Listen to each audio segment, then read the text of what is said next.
Mbote, bonjour, bonjour à tous mes fidèles. Il y a Anti-Stress aux télévisions. Bonjour, bonsoir. Ça dépend. La grande dame.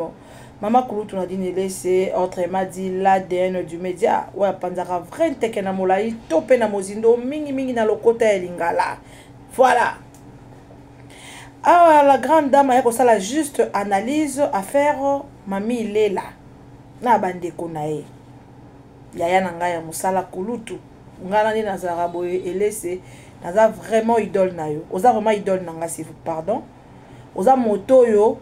na linga moto apesanga goût ya osala mosalo yo na façon na yo ya kolobela na attitude na yo na façon na yo ya kosala en tout cas na linga ko makasi makambo eko takataka na net moko se ya moninga affaire na yo vu que mamba lopango noko na wakufi atiki bana atiki orphelin sika orphelin bakei maman Marie Thérèse Boluka votre maman na biso nyonso sika abimi ngando na lopango oyo ndeko na ye atika lopango ndeko na ye atika vu que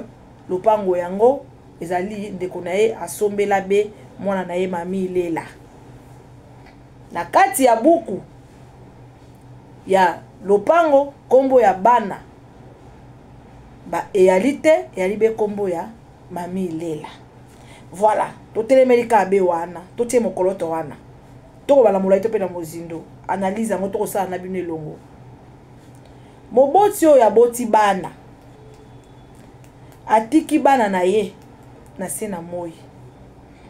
ata ba effort asalaka tango akosala na mosala na mokili oyo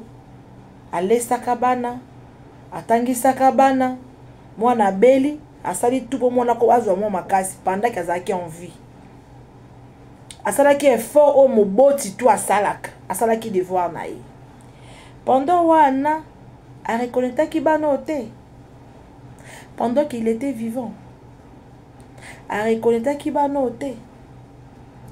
pendant qu'il a kosala mosala pendant qu'il a kosala effort na enta ke moto pour que moto yo azwa lo meya pour na kolesa bana est-ce que a reconnectaki bana ote maman Mami Lela oza moto yo moto tout a respectaka yo oza le en fait soki oza mingi boleka mibale misato te bato baza réalimemia bato ya respect taka moto to bien ko maman Mami Lela ata moto ali mwana moki ata moto yo azali mokolo na ba obiyoka maman Mami Lela parce que oza na dignité valeur respect o mokili pesaka yo pardon en tant que leki na yo juste analyse na nga pe juste kosenga moi liloba boye te soki maman na yo a kotelemela maman na biso maman Marie Thérèse Boluka voilà soki a kotelemela lopango ya ndeko na ye ko azalaki noko na yo maman Mami Lela yo za sage oza moto okoli wape moto tangi ezaka yo ne mto kokata débat oyo ezaka yo ne mto kokata makambo pesila bon voilà mama lokola lopango noko atiaki na kombo nanga mais noko pa botaki bana na ye nalingi bokenda mosika te nga na sali mbongo nanga ngai pe na ba bien na ngai kolanda lopango anoko bana ne loka bazali tika bana na ye bazwa ezaka ka yo nde ya kokata mama Mami Lela pendant que oza kimia okotika maman Marie Thérèse akendaka na ba tribunal pona makambo te lopango ya ndeko na ye o azalaki ndeko na ye pe likolo nango ndeko na yango atikaki ba orphelin s'il vous plaît côté wana faut kozongisa mama na nzela mama nalingi kombolanga esambwa te parce que na internet bazwaka likambo te ya mami kotaka na TikTok kotaka na TikTok omona ndenge omati minya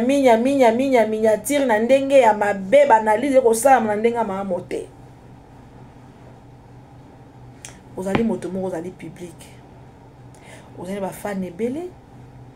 on bato balinga kao ebele tango moto akoyoka baleki no kobisa sekele mosusu ebo mama soki pe ya solo soki pe ya lokuta wana ebika bino famille na bino que ndeki mwa mobala akoleka na TikTok bo akoloba mingi alobi ete mami ilela azalaka par mois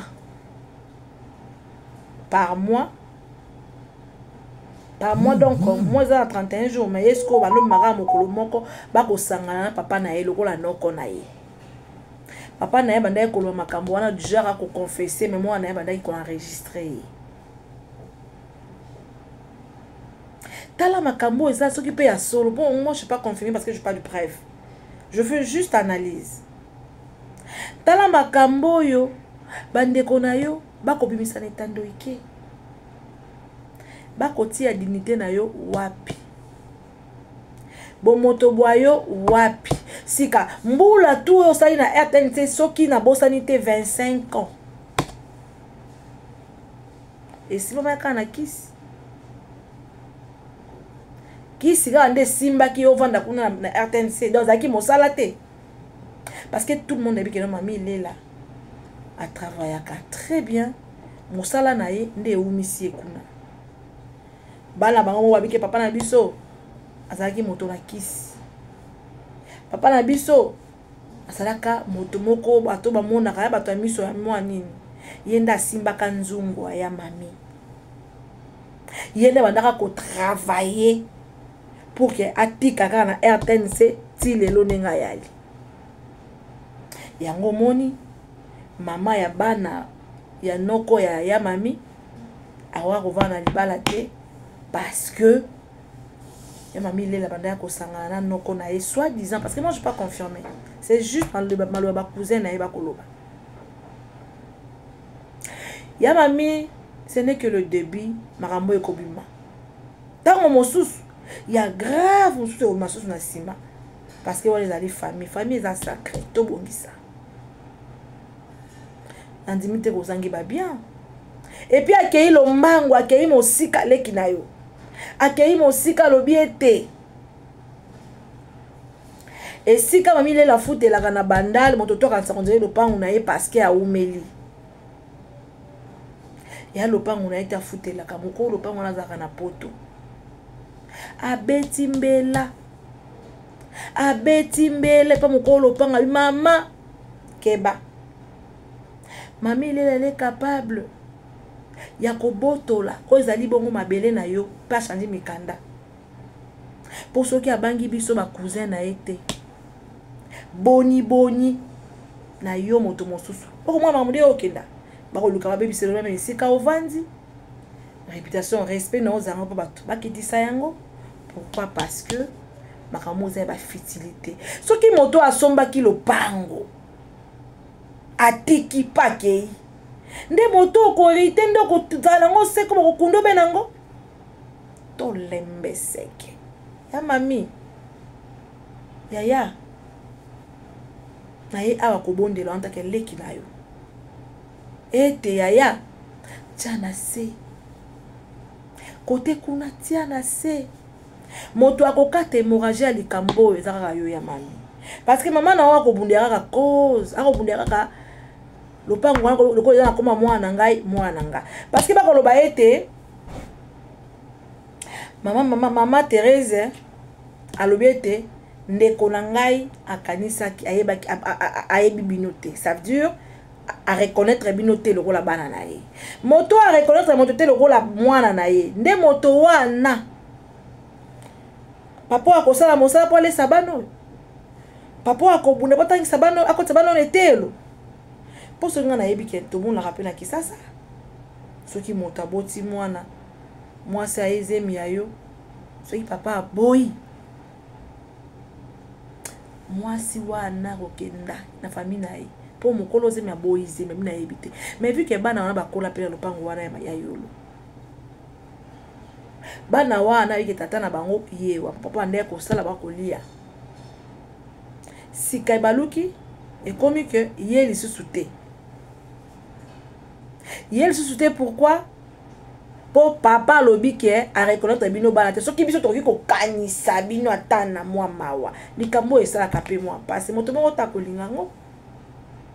tala siko makambo nde komi ko bima moko si ya moninga bato bakoloba banalize ko salama bon moto boyo dignité valeur na yo esiko zara toujours world bando bandi makambo zala jamais mutakalize bando bandi makambo zala na bozoba te oto mona bato maso basaka yo zala ngote oza na respect moto tu apesaka ya mami olembe seke benga mama isi akoli mama tika kotelema makaba tribunal mo kongo parce ata pe ndeko na ye pa reconnaître que non lopango la sombeli mo na mami ilela mais miso ya bato mokile koloba ete maman aza mabe asala kaka bopa bandeko na ye parce que il paraît que ozali deuxième dossier ndeko nebe moko so akufaki bape makambo na tribunal maman akowela kaka babien ya ndeko na ye alinga bwaka bana ya orphelin bana ya moi procès yango zali na tribunal na bakata te et comme sous deuxième procès okomona te balobake maman nda mabe bakoki kokenda plus loin po mokisasa bakanisi bato kaka mabe na ndenge na bango bakoki po kokenda plus loin koloba ete seke ye neti atiaka bandeko nde na mabele po awelaka bomengo ya baleki na ye nalobi te ke atiaka je pas confirmer nakuti kosaka juste analyse yaya oza mwasi ya mbongo simbaka mbongo RTNC chaîne nationale chaîne à monene ozaka na salaire no pe malonga et en plus oza ancienne kuna na RTNC CV na be bateli kwa makambo ya mike kwa ba fertilité pe na mbongo oyo sali oyo zanga te mbongo osomba lopango donc so akondi mafutela ne maza mabele ne moko to lopango ne moko atia locataire na futela ke mbongo azali il m'a mis là na niveau na carrière na je ne pense pas que akoza ngata mabele azana ngo mais baleki no bakolo makambo ya minene yaya alobi ete papa na ye na mama na ye bakabwana ka cause mami lela abandaka ko enregistrer papa na ye pa mona makambo leka ki monene kilo mingi alobi ete par na moi bandaka ko sangisa ko sangana ko zala mami lela bon te abi alaki kokutana voilà ako bandaka ki mokolo kokutana mami lela na moi moko une fois yango ete sala kike mama bonga bana libala te mami lela pe azala bongo abala te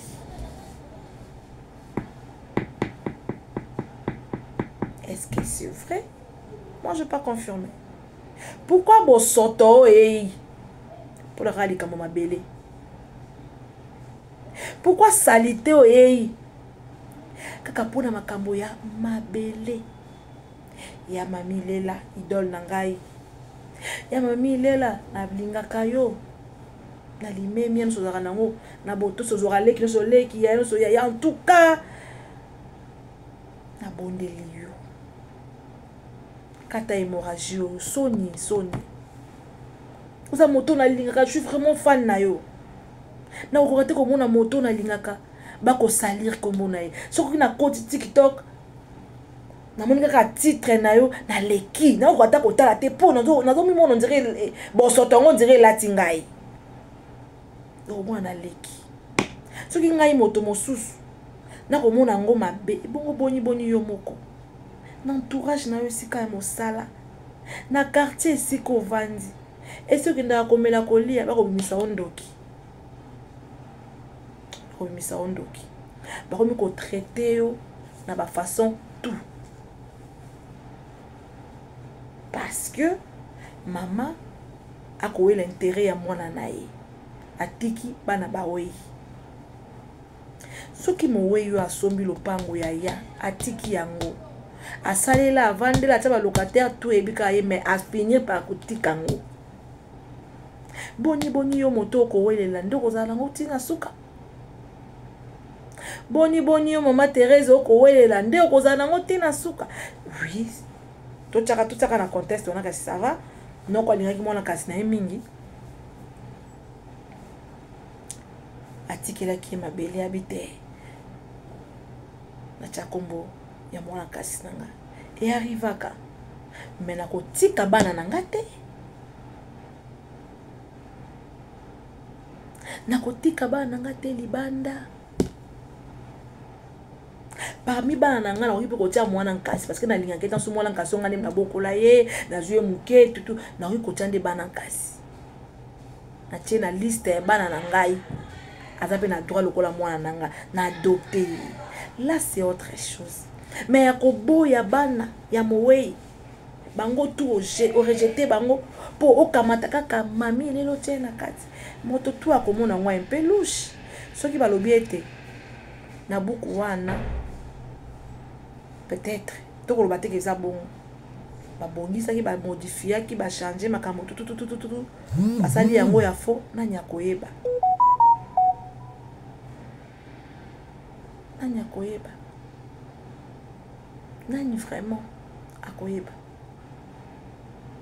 po moto to kosa banalise na ye na ndenge na ye soki balobi ete ya solo penza likambo ezangi ndoki te koti na kati boni mowe azali na bana na buka lopango na ye atika bana na ye libanda ayebi ki akomi na mikolo ya suka akokenda atika bana na ye libanda azwa mwana kasi atie na buka lopango bana na ko reconnaître bango te. C'est vrai ça bana o bokoli elongo boko benga na yaya boko benga na leki obiki o mwana noko o mwana tata mwasi biso tu makilemba to bandeko ba kota botata natika bana kasi nanga libanda vraiment pona ba bien o moto asombi ba ke ya tiki ngai pe na ko irritango pe na kotika non battez la dignité yaya s'il vous plaît yaya battez la dignité battez la respect na yo battez la bon moto boyo parce que dignité nous okita yaya kota TikTok encore ba TikTokers bazwaka na bango likambo te keneka na page ya Mama Congo yaya kota kaka na page ya Mama Congo et si on remonte à théâtre mokili ya mabe yaya basambu sur na TikTok ba traiter de tout nom affaire au moto kokata hémorragie ezali kaka yo ya mami oliaka na mbongo anoko te esika ovandaka ya lopango anoko te olataka na mbongo anoko te omataka avion okendaka mikili ale comme retour na mbongo anoko te oza ba propre bien na yo oyo sala mosala banda bolenge kino konuna kaka na RTNC wana. En tout cas kata hémorragie parce que mais ba oloba ete bon ndeni maman na ye ako réclamer droit ya mwana na ye mwana na ngai nde ayebi makambo mwana na ngai nde mokolo lopango pono mami le lavandi kimia. Pourquoi? C'est que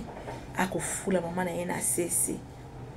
c'est que zali copie ya na maman na bango ba wela ka ba bien ba nokona oko mona nde ba to ko analyser ba to ko traiter de tout ba ka zapene le côté ba mbula to sa na tense azwana ye le côté ba meke ba esime ba leke congolais ayebi ko sa analyse ya likambo ya moto lokola yende moto lokola yende moto wana abimis pe matière et talami pe tout le monde peut à réagir de la façon là. Makambo ezali kamba famille la sacré oui biso tout na famille to ndongwanaka mabota to yana kimia ta lelo kimia le ba problème mais to lukaka ka solution to lukaka kaka solution likambo tout y a toujours une solution nango yaya bena maman to maman d'accord na bibi ko landela okolandela intérêt na ngata ke mwana na yo mais ngai mo ko intérêt no bitikela bana ya mowe biloko na bango e bongo eloko so mama sali ngona bakoko na ye talisa mama makambo lo mama lo bi okenda biso to otikala okotika nga ba rankine ba fani ba cousin nga pour rien po bino na bokoli biso to zali ato to kotikala bakoya kosundola ngai bembe nakuna mama na nga moko parce que bandeko na ye balaki content na mama wanda osala te bakoloba ete ngai mwana ande kopesa mama toli te seke ezalaki kopi ya ngai na yo mama tika bakolo mabele bazwa ntongo na bango. C'est ça, c'est simple. Soki mawe atikaki ata bana te na buka lopango wana batika koma mami lela bana kasi musu ba reconnaître bango te, là c'est autre chose. Bana kasi on bana baboti na bango mais ba orphelin bazali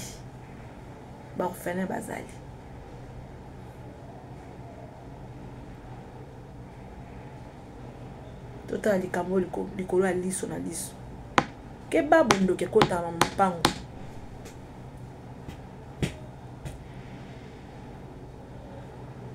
po moto aleki nganga bangezaka nzambe atobi na simba masoki wapi mais moto aleki bibelobi ya moi la vengeance moi la rétribution vengeance akolo ezaka makasi pe kitoko mingi. En tout cas on a pas koloba na bino yango wana ya mamilela oza yaya baleki baboti bino bakokenda banoko bakufi déjà ti banoko bakufaka mama pa kokende bokotika la bana donc on suyo nde ya na bango tout okosimba libota ndeni donc so kotika la chef à famille okosimba libota ndeni soki nyongo ezali na libota kote wana mekana kotala yo kambela ngai leki na yo na kosenga yo pardon yaya kata hémorragie oyo